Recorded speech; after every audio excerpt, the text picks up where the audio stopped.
నమస్తే, welcome to Leo. మనతో ఉన్నారు సీనియర్ జర్నలిస్ట్ హేమ సుందర్ గారు. సార్ నమస్తే. నమస్తే అండి. బిగ్ బాస్ అనగానే చాలామంది మమ్మల్ని షోకి తీసుకోండి అని చెప్పేసి అనడం కావచ్చు, కొంతమంది ప్రమోషన్స్ కోసం కావచ్చు, లేదా కొంతమంది ఏదైతే అన్నపూర్ణ స్టూడియోకి సంబంధించి ఎదురుగానే టెంట్లు వేసుకొని మరి నిరాహార దీక్షలు చేయడం కావచ్చు, చాలా చూస్తూ వస్తుంటాం. ఇప్పుడు సీజన్ 9 ఏదైతే ఉందో, ఈ సీజన్ 9లో విన్నర్ అయింది ఎవరు, ఏంటి, అసలు వాళ్ళకి వచ్చిన అమౌంట్ ఏంటి, గతంలో ఉన్నటువంటి ఒక విన్నర్స్కి వచ్చిన అమౌంట్ ఏంటి, నిజంగా బిగ్ బాస్ అనేది గేమ్ చేంజర్ కాబోతుందా, నిజంగా బిగ్ బాస్లో వచ్చే కంటెస్టెంట్ ఏమో ఎక్కువ కానీ ప్రైజ్ గెలుచుకునేది మాత్రం ఒకళ్ళే, అదృష్టం కూడా ఉండాలి, లేదా కొంతమంది స్క్రిప్టెడ్ అంటారు, చాలా జరుగుతున్నాయి. సో వాస్తవం సరే, మొత్తానికి విన్నర్ అయినటువంటి ఒక క్యాండిడేట్ కన్నా సరే లైఫ్ టైం సెటిల్మెంట్ జరుగుతుందా? సో ఎందుకని బిగ్ బాస్ మీద ఇంత క్రేజు? మొన్న గెలిచినటువంటి వ్యక్తికి ఎంత వచ్చిందంటే ఏం చెప్తారు? అంటే మీ ప్రశ్నకు సమాధానం చెప్పే ముందు నేను ప్రశ్న అడుగుతాను, దానికి సమాధానం చెప్పండి. బిగ్ బాస్ 9 సీజన్లు కదా ఇది. 9 సీజన్లో విన్నర్లు అయిన వాళ్ళు లిస్ట్ ఇవ్వండి.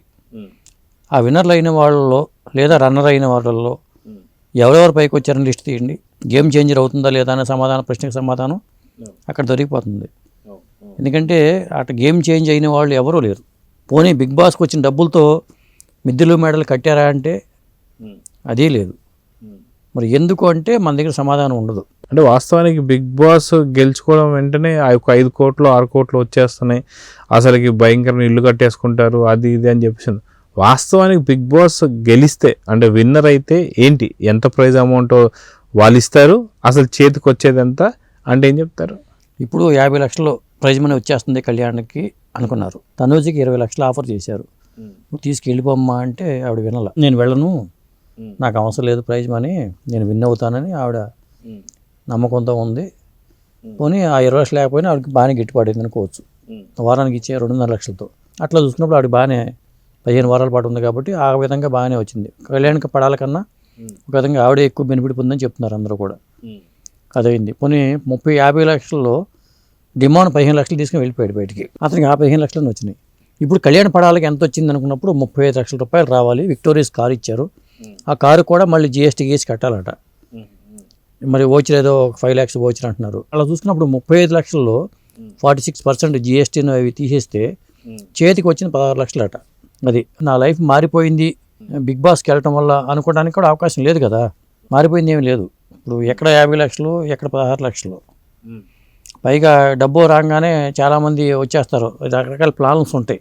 నేను వాళ్ళకి హెల్ప్ చేస్తాను, వీళ్ళకి హెల్ప్ చేస్తానని. అవి నిలుపుకునే అవకాశం కూడా లేదు.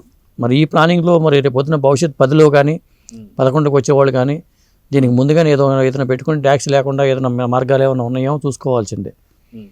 అదొకటైతే ఇక కెరీర్ పరంగా చూసుకుంటే ఇప్పుడు కళ్యాణ్ దగ్గర ముందున్న సమస్య ఏంటంటే అతను మాజీ సైనికుడు, ఎక్కడో మారుమూల శ్రీకాకుళం జిల్లా నుంచి వచ్చాడు. వాళ్ళ నాన్న లక్ష్మణరావు అనే ఆయన కూడా తన ఒపీనియన్ చెప్పుకుంటూ వచ్చాడు. వాళ్ళ అబ్బాయి గెలిచినందుకు ఆనందం వ్యక్తం చేశాడు.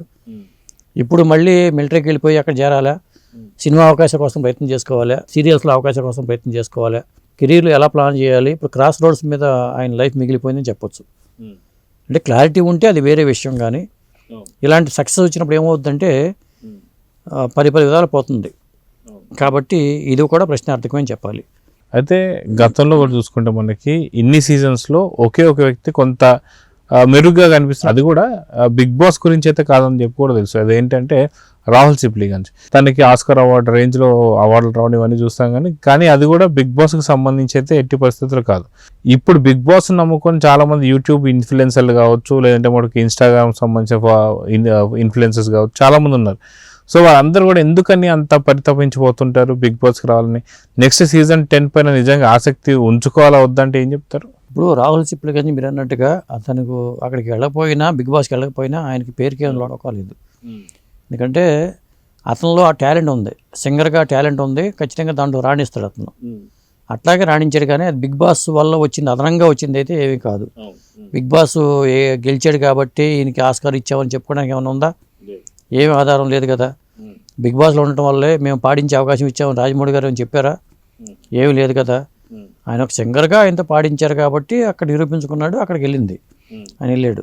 అలా చెప్పుకుంటే మనకి దీనివల్ల పెద్దగా ఒరిగేదిగా అయితే ఏమీ లేదు. ఒకటి, చాలామంది ఏంటంటే తాపత్రయపడుతుంటారు. అనామకులు కూడా అప్పుడు కళ్యాణ్ పడాలా, అతను 0 నుంచి వచ్చి అతనికి పేరు వచ్చింది. ఇలాంటి వాళ్ళకి మాత్రం కొంత ఉపయోగపడుతుంది.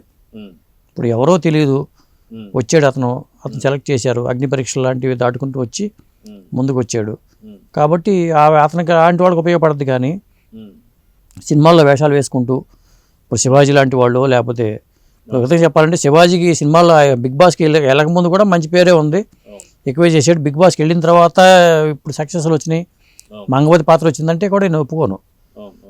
శివాజీలో స్వతహాగా టాలెంట్ ఉంది, కష్టపడ్డాడు పైకి వచ్చాడని చెప్తాను, కానీ బిగ్ బాస్ వెళ్ళటం వల్ల పైకి వచ్చాడని చెప్పుకోలేను. కాకపోతే ఎవరికైనా ఉపయోగపడింది అంటే కొద్దిగా ఎవరికి తెలియకుండా వచ్చి కామన్ మ్యాన్గా వచ్చి హౌస్లోకి వచ్చి విన్ అయిన వాళ్ళకి పల్లవి ప్రశాంత్ కానీ లేకపోతే కళ్యాణ్ కానీ వీళ్ళకి కొంత మేలు జరుగుతుంది. ఒక విధంగా చెప్పాలంటే అది మంచి పరిణామం. అసలు ఆలోచన రావడం గొప్ప విషయం చెప్పొచ్చు నిర్వాహకులకి.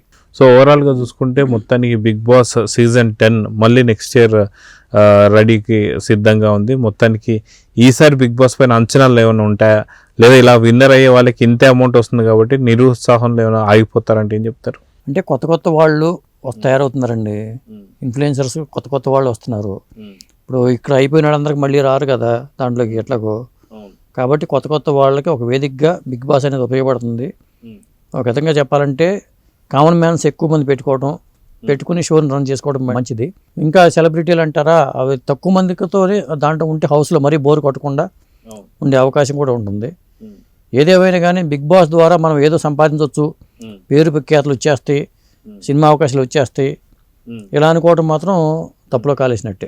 సో చూద్దాం సార్, మొత్తానికి ఏదో లాటరీ తీస్తే బిగ్ బాస్ విన్నర్ అయిపోయినట్టుగా అంచనాలు వేసుకున్న వాళ్ళందరికీ కూడా అసలుకి విన్నర్ అయినా సరే వాళ్ళకి వచ్చింది ఎంత అనేది ఇప్పుడు చూశారు కాబట్టి తగు జాగ్రత్తలు తీసుకోవాలని అయితే కోరుకుందాం. నమస్తే అండి. Please subscribe to Leo news for more videos.